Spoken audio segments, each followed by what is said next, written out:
nous sommes réunis aujourd'hui pour signer avec le MCA2 Sénégal l'accord de mise en place de l'entité de mise en œuvre du projet MCA2. Cette entité est chargée de faire le trait d'union entre Senelec et MCA2 pour la mise en œuvre de ce compact d'un montant de 600 millions de dollars entièrement destiné à l'énergie. C'est l'occasion pour nous de remercier encore une fois Son Excellence Monsieur le Président de la République qui a fait de l'énergie l'un des piliers du plan Sénégal émergent.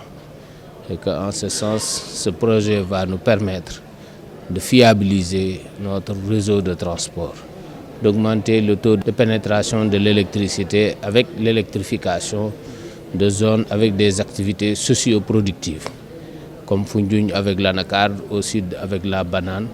Et donc ce projet, nous avons un délai de 5 ans pour mettre en œuvre ce projet. C'est pourquoi c'était important, aussi bien pour le MCA2 Sénégal que pour Senelec, qu'on puisse avoir une entité de mise en œuvre qui sera le trait d'union entre nos deux structures, et d'où l'importance de cet accord que nous venons de signer aujourd'hui. Ce sont des programmes complémentaires. Comme vous le savez aujourd'hui, quand le président a lancé l'accès universel à l'électricité en 2025, c'est plusieurs projets et programmes qui vont mettre en œuvre, qui sont des projets complémentaires.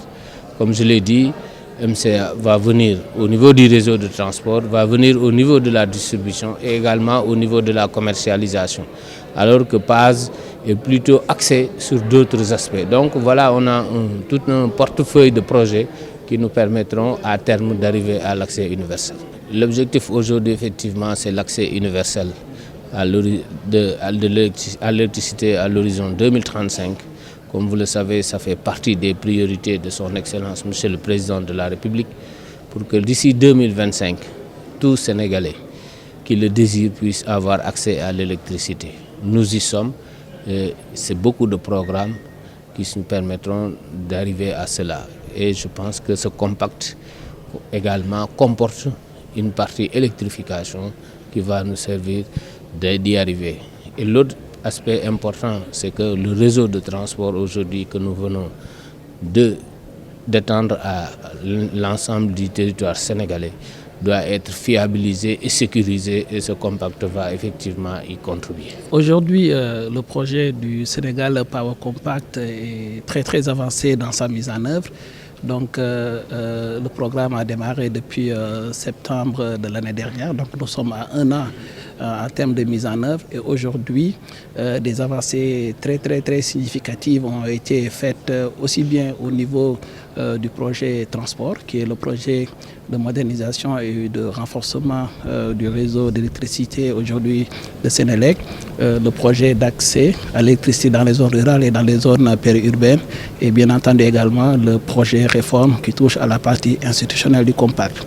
Alors aujourd'hui, nous avons signé un accord d'entité de mise en œuvre qui est aujourd'hui un document cadre qui définit la collaboration entre le MCA Sénégal 2 et Senelec, et qui devra permettre de définir les rôles et les obligations des deux parties pour une mise en œuvre réussie du compact du Millennium Challenge Corporation.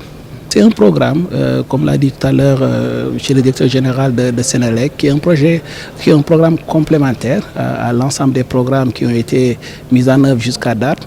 Mais ce qui est important, et c'est vraiment la grande, différence aujourd'hui, c'est que ce projet a un niveau d'impact extrêmement prononcé. On parle de pas moins de 12 millions de Sénégalais qui seront impactés à la fin de la réalisation de ce compact. Mais c'est un projet également qui touche directement, disons, au réseau de transport de Senelec. Donc là où on a besoin d'une grosse capacité en termes aujourd'hui de transport d'électricité.